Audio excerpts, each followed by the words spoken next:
Hello and फिर एक बार स्वागत है आपका मेरे चैनल ट्रेडिंग जोन में। आइए जाने मंडे के दिन बैंक निफ्टी में किस तरीके की मूवमेंट हो सकती है, मगर उससे पहले जानेंगे फ्राइडे के दिन मार्केट कैसा रहा, हमें कौन सी ट्रेडिंग अपॉर्चुनिटीज़ देखने मिली और उसके पीछे के लॉजिक के बारे में। देखिए, फर्स्ट ट्रेडिंग अपॉर्चुनिटी जो निकल कर आ रही थी वो कुछ इस प्रकार थी। मार्केट ने एक्सपायरी के दिन गुरुवार के दिन जिस जोन से जहाँ से उसने एक हल्का फुल्का बाउंस लिया हुआ था, वहाँ उसी लेवल से उसी जोन से फ्राइडे के दिन मार्केट की ओपनिंग हुई, वहाँ से थोड़ा ऊपर गया और ऊपर जाने के बाद एक ही जगह पे उसने कंसोलिडेशन किया, एक चैनल टाइप की पैटर्न बनाई। जैसे ही उस चैनल का ब्रेक हुआ, वहाँ पर हमारी एंट्री हुई। कैंडल के लो के नीचे हमारा एसएल था और 1:2 टारगेट आसानी से हमें कैच करने मिल गया। सिंपल ट्रेड था। मार्केट ने सिर्फ एक कंसोलिडेशन किया, चैनल टाइप की पैटर्न बनाए, उसका ब्रेक होता ही हमने ट्रेड लिया। बस यही एक अपॉर्चुनिटी थी। और एक अपॉर्चुनिटी भी थी लेकिन वो हमने ट्रेड नहीं लिया था, लेकिन सिर्फ आपको मैं ये एक्सप्लेन कर देता हूँ समझाने के लिए। देखिए, मार्केट ने जो एक्सपायरी के दिन जहाँ से उसे रिजेक्शन मिला हुआ था ऊपर की ओर 2-3 बार, देखिए यार, वो उसी जोन को हमने मार्क किया। मार्केट ने उसे ब्रेक करके वन वे ऊपर तो गया, फिर से नीचे आया और वहाँ उसी लेवल के पास उसने एक ये ग्रीन कैंडल बनाई। देखिए, मतलब वहाँ से फिर से बायर एक्टिवेट हो गए। जो रेजिस्टेंस था वो अभी एक सपोर्ट के तौर पर एक्ट होने लग गया। यहाँ से भी आपने एक ट्रेड लिया होता ये बुलिश कैंडल के हाई के ब्रेक होते ही, और उसका जो लो था वो कैंडल का, वो हमारा स्टॉप लॉस, छोटा सा स्टॉप लॉस, और 1:2 1:3 आसानी से हमें इसमें कैच करने मिल गया। सिंपल ट्रेड था। ये हो गई हमारी सेकेंड अपॉर्चुनिटी। बस यही एक दो अपॉर्चुनिटी थी, इसके अलावा और कुछ निकल कर नहीं आ रहा था। मार्केट पूरा फिर दोपहर से लेकर पूरा देखिए कंटिन्यू मार्केट एक रेंज में फंसा हुआ था। जब नीचे आ रहा था तब लोगों को लगा अभी ब्रेकआउट आ जाएगा, ब्रेकडाउन आ जाएगा। वहाँ से जिन लोग ने पुट ली फिर से ऊपर गया, वहाँ से फिर से नीचे आया, फिर से ऊपर, फिर से नीचे। 2-3 कैंडल ऊपर जाती थी, फिर से नीचे आती थी, फिर से ऊपर। कॉल का भी स्टॉप लॉस और पुट वाले को भी ऐसे हिट होता था। इसलिए यहाँ पर जिसने फ्राइडे के दिन इमोशंस में आके ट्रेड लिए होंगे, सिर्फ लगने लगाने के या कैंडल देख के एक्साइटमेंट में जो लोग होकर ट्रेड लिया होगा जिसने, डेफिनेटली उनका लॉस ही हुआ होगा। अभी ये देखिए, ये जो एक लेवल था 36,300 का, वहाँ पर एक अच्छी खासी एक वॉल्यूम कैंडल, बियरिश कैंडल बनी, और वो कैंडल के बाद भी नीचे एक कैंडल थोड़ा बहुत नीचे गया था, फॉर्मेशन में थी। तो यहाँ पर कुछ लोगों को लगा होगा कि ये ब्रेक डाउन आ गया, बड़ी वॉल्यूम कैंडल बनी, तो ये ऊपर की कैंडल देख के कुछ लोग एक्साइटमेंट में आके ट्रैप हो गए होंगे, जल्दबाजी में पुट ले लिया होगा, ट्रेड एक्सिक्यूट कर दिया होगा। लेकिन लेते ही वहाँ से रिवर्स हुआ और ऊपर जाके उन लोगों को लॉस हुआ होगा, सबका ऐसे लीड किया। मैंने आपसे पिछले हर वीडियो में ये बात डिस्कस की हुई है कि किसी भी सपोर्ट या रेजिस्टेंस का जब ब्रेकअप या ब्रेकडाउन होता है, या फिर कोई ट्रेंड लाइन को भी ब्रेक करता है, तो जब 5 मिनट की जो कैंडल होती है उसे पूरा, जब वो फॉर्मेशन में होती है तो उसका पूरा फॉर्मेशन कंप्लीट होने दीजिए, उससे पूरी बन जाने दीजिए। उसके बाद उसका लो या हाई टूटने पर हमें ट्रेड लेना है। सिर्फ बड़ी कैंडल देख के एक्साइटमेंट में आके ट्रेड नहीं लेना है, क्योंकि बड़ी कैंडल देख के हम ट्रेड लेते हैं और लेते ही वहाँ से वो रिवर्स होता है और मेजोरिटी लोग वहाँ पर ही ट्रैप हो जाते हैं। इसलिए पूरी जब 5 मिनट की कैंडल जब फॉर्मेशन में हो, यहाँ पर देखो सेम सिनेरियो क्रिएट हुआ। इस पहली कैंडल जो डाउन आई वो अच्छी खासी वॉल्यूम कैंडल थी, लोगों को लगा यहाँ से अभी आ जाएगा, इसे तोड़ के नीचे जाएगा। उसके बाद जो कैंडल बनी वो भी थोड़ी बहुत नीचे आई। नीचे आने के बाद लोग ने यहाँ पर एंट्री ली और वहाँ से उसने रिवर्स किया, एक पिन बार टाइप बनाया और वहाँ से उसे बाउंस मिला।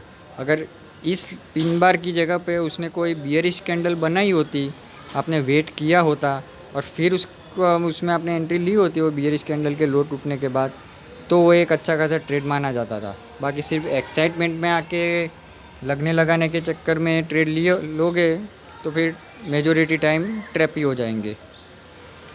चलिए, ये तो हो गई हमारे उस दिन फ्राइडे की बात। अभी देखते हैं मंडे के दिन किस तरीके से बैंक निफ्टी में ट्रेडिंग की जा सकती है। ये देखिए, ये उसके कुछ इंपॉर्टेंट लेवल्स मैंने ड्रॉ करके रखे हुए हैं जहाँ से मार्केट को बार बार सपोर्ट और रेजिस्टेंस मिला हुआ है। तो अगर मार्केट गैप डाउन ओपनिंग होती है या फिर ओपन होके नीचे की ओर आता है और 36,250 का जो लेवल है जहाँ से उसे बाउंस मिला था, जहाँ पर मैंने अभी ये देखिए, मैंने आपको जो चीज़ दिखाई ना, ये वाला, जहाँ से लोग मेजोरिटी लोग ट्रैप हो गए, उस लेवल को, उस लो को अगर ब्रेक करता है और ब्रेक करके उसे फिर से रीटेस्ट करने जाए या फिर किसी तरीके की कोई बियरिश फ्लैग टाइप की पैटर्न बनी, इस तरीके का कोई प्राइस एक्शन बनता है, तब जाके उसमें आप एंट्री ले सकते हैं, पुट बाय कर सकते हैं। नीचे की ओर आसानी से हमें 200 पॉइंट्स कैच करने मिल सकते हैं, क्योंकि उसके बाद जो नीचे का जो लेवल है वो सीधा 35,800 के आसपास है। इसलिए पूरा का पूरा उधर तक तो ऐसा ज़रूरी नहीं, हमारा जो टारगेट होता है वो मिनिमम 1:2 रहता है। 1:2 हमें अचीव हो गया तो हम एग्ज़िट हो जाएंगे। इसलिए इस लेवल का ब्रेक होने के लिए थोड़ा इंतज़ार करना, तुरंत के तुरंत एक्साइटमेंट में आके मत कूदिएगा। पूरी कैंडल फॉर्मेशन हो जाए तब जाके एंट्री लेना। अगर 35,800 का जो लेवल है, अगर हैवी गैप डाउन देखने मिलता है और इस लेवल के पास कोई कैंडल बुलिश कैंडल बनती है, तो यहाँ से हम एक कॉल बाय कर सकते हैं। क्योंकि देखिए फ्राइडे के दिन भी यहाँ से उसे एक अच्छी खासी बाइंग मिली हुई है, प्लस एक्सपायरी के दिन भी यहाँ से ही बाउंस मिला था, और जब उसे ब्रेक किया तो उसे रिटेस्ट करने भी वहाँ तक ही गया था, वहाँ से उसे रिजेक्शन मिला हुआ था। इसलिए 35,800 का भी जो लेवल है वो भी एक अच्छा खासा लेवल है। यहाँ पर कोई बुलिश कैंडल बने तब जाके आप एंट्री लीजिएगा, या बुलिश कैंडल बनती है या तो फिर कोई पिन बार टाइप की कैंडल बने। अगर मार्केट नीचे आता है और नीचे आके कोई रिवर्सल साइन दिखाता है, जैसे कि पिन बार हो गया, या फिर बुलिश कैंडल भी बन सकती है, तो जब 5 मिनट के टाइम फ्रेम में उसका हाई ब्रेक हो तो यहाँ से कॉल बाय किया जा सकता है। जो कैंडल का लो रहेगा उससे थोड़ा नीचे स्टॉप लॉस रखेंगे और 1:2 हमारा टारगेट रहेगा। अगर मार्केट ऊपर का जो लेवल है, जो फ्राइडे का हाई था, उस लेवल को अगर ब्रेक करता है 36,650 को, और ब्रेक करने के बाद ऊपर की ओर किसी तरीके की ऐसी पोल एंड फ्लैग टाइप की पैटर्न बनाता है, या फिर उसे ब्रेक करके नीचे फिर से रिटेस्ट करने आता है और फिर अपने उस स्विंग हाई को जब काटता है, तो ऊपर की ओर आप एक ट्रेड ले सकते हैं। ऊपर की ओर भी आपको आसानी से 150 पॉइंट्स कैच करने आसानी से मिल सकते हैं, क्योंकि उसके ऊपर जो रेजिस्टेंस है, अगला लेवल है, वो 36,850 का है। इसलिए 150 से 200 पॉइंट्स यहाँ पे भी आसानी से हमें कैच किए जा सकते हैं। देखिए ऊपर का ये जो लेवल है, ये मैंने मार्क किया हुआ है। आप चार्ट में पीछे जाके देखेंगे तो आपको पता चलेगा कि वहाँ से उसे एक अच्छी खासी बाइंग आई हुई है, तो वो भी एक अच्छा खासा एक इम्पॉर्टेंट लेवल है। अगर 36,650 को ब्रेक करता है और सस्टेन हो जाता है, तो ऊपर की ओर हमारा टारगेट रहेगा वो ये रहेगा 36,850 का। अगर मार्केट ऊपर की ओर ना जाकर नीचे की ओर आता है, जैसे कि हैवी गैप डाउन देखने मिले, और फिर इस लेवल के पास आके 35,800 का जो लेवल है, उस लेवल के पास कंसोलिडेशन करता है, जैसे कि किसी तरीके की चैनल पैटर्न बनाता है, या फिर उसी लेवल के पास थोड़ी देर ऐसा रुका हुआ रहता है, एक कंसोलिडेशन टाइप की फॉर्मेशन होती है, तो ऊपर की ओर भी ब्रेक अप हो सकता है, या फिर ज़रूरी नहीं कि ऊपर की ओर हो, वो इस लेवल को ब्रेक डाउन भी कर सकता है, या वहाँ से बाउंस भी मिल सकता है, या ब्रेक डाउन भी कर सकता है, कुछ भी हो सकता है। इसलिए अगर इस लेवल को ब्रेक करता है थोड़ी देर कंसोलिडेशन करके, तो नीचे की ओर भी हमें आसानी से 200 पॉइंट्स की रैली आसानी से हमें कैच करने मिल सकती है, क्योंकि नीचे की ओर फिर उतने सारे कुछ सपोर्ट रेजिस्टेंस है नहीं। 200 पॉइंट्स तो मिनिमम हमें यहाँ से कैच करने मिल सकते हैं। इसलिए ये जो लेवल है, इसे ध्यान रखिएगा कि इसे अगर ब्रेक करता है थोड़ी देर वहाँ पर सस्टेन होकर, और फिर कोई आपको कोई नीचे की ओर कोई ऐसी पैटर्न मिलती है, जैसे बियरिश फ्लैग हो गया, या फिर किसी तरीके की कोई ट्रेंड लाइन ब्रेक हो रही हो, उस सिनेरियो में यहाँ पर एंट्री की जा सकती है। एक अच्छा ट्रेडिंग अपॉर्चुनिटी यहाँ से हमें कैच करने के लिए मिल सकती है। अभी बात कर लेते हैं एक दो स्टॉक्स की, जो फ्राइडे के दिन हमें अच्छा खासा ट्रेड निकाल कर दिया था। एक था ट्री टर्बाइन करके एक स्टॉक था, जिसमें देखिए एक अच्छी खासी एक प्राइस एक्शन पैटर्न बन रही थी, एक फ्लैग टाइप का पैटर्न बना हुआ था। जैसे ही उस फ्लैग टाइप के पैटर्न का एक अच्छी बुलिश कैंडल से, उसका वॉल्यूम कैंडल से उसका ब्रेक हुआ, वहाँ पर हमारी एंट्री हुई। वो जो वॉल्यूम कैंडल थी उसके लो के नीचे हमारा एसएल था, और 1:2 हमारा टारगेट। 1:2 तक तो नहीं गया था, लेकिन इसमें हमें 1:1.5 आसानी से कैच करने मिल गया।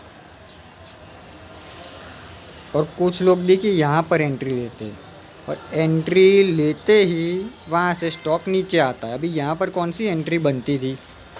एंट्री कब ली जाती है कि जब मार्केट हमें कोई ट्रेडिंग अपॉर्चुनिटी क्रिएट करके दे, जैसे कि ऊपर जाकर भी वो कोई कंटिन्यूएशन पैटर्न बनाता है, जैसे कि कोई चैनल पैटर्न बनती है, या फिर कोई पोल एंड फ्लैग टाइप की पैटर्न बनती है, तब जाके उसमें एंट्री ली जाती है। सिर्फ टॉप गेनर है, बड़ी बड़ी कैंडल देख के एक्साइटमेंट में आके ट्रेड लोगे, तो ये ट्रेडिंग का सही तरीका नहीं होता। आपको अपनी हैबिट्स चेंज करनी होगी, वरना आप एक ही जोन में घूमते रहेंगे। सिर्फ टॉप गेनर टॉप लूज़र देख के ट्रेडिंग नहीं करनी होती। जब आपको कोई ट्रेडिंग अपॉर्चुनिटी क्रिएट करके दे तब जाके वो ट्रेड को कैच करना है। इसलिए अपनी हैबिट्स को बदलिए तो ये आप ये ट्रेडिंग लाइन में कुछ कर पाएंगे, वरना स्ट्रेटेजी से स्ट्रेटेजी पे ही जंप करते रहेंगे और कुछ भी हाथ में नहीं आएगा। और ये जो भी मैं आपको ट्रेडिंग अपॉर्चुनिटी एक दो शो कर रहा हूँ वो सारी की सारी कैच करने नहीं जानी है, सिर्फ 1 से 2 ही ट्रेड लेने हैं मैक्स टू मैक्स।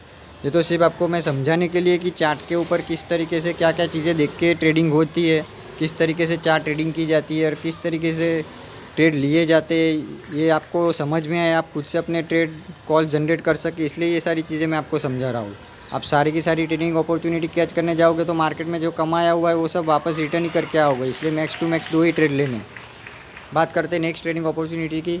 और एक लोढ़ा करके एक स्टॉक था, उसमें भी देखिए एक अच्छा खासा एक ट्रायंगल टाइप का पैटर्न बना हुआ था। मार्केट अच्छा खासा एक प्राइस एक्शन पैटर्न था। जैसे उसका ब्रेक हुआ, यहाँ पर हमारी एंट्री हुई, उसके लो के नीचे ये जो चैनल बनी हुई है उसके बीच में हमारा स्टॉप लॉस था। 1:2 हमारा टारगेट, 1:3 तक आसानी से हमें इसमें कैच करने मिल गया।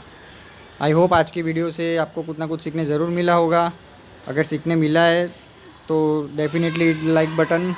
और मैं अपने हर वीडियो में कहता हूँ कि स्ट्रेटेजी और सेटअप से ज़्यादा मनी मैनेजमेंट और साइकोलॉजी इंपॉर्टेंट होती है। इसलिए ओवर ट्रेडिंग बिल्कुल भी ना करें, मार्केट के साथ फाइट बिल्कुल भी ना करें। मिलते हैं नेक्स्ट वीडियो में, तब तक के लिए थैंक यू।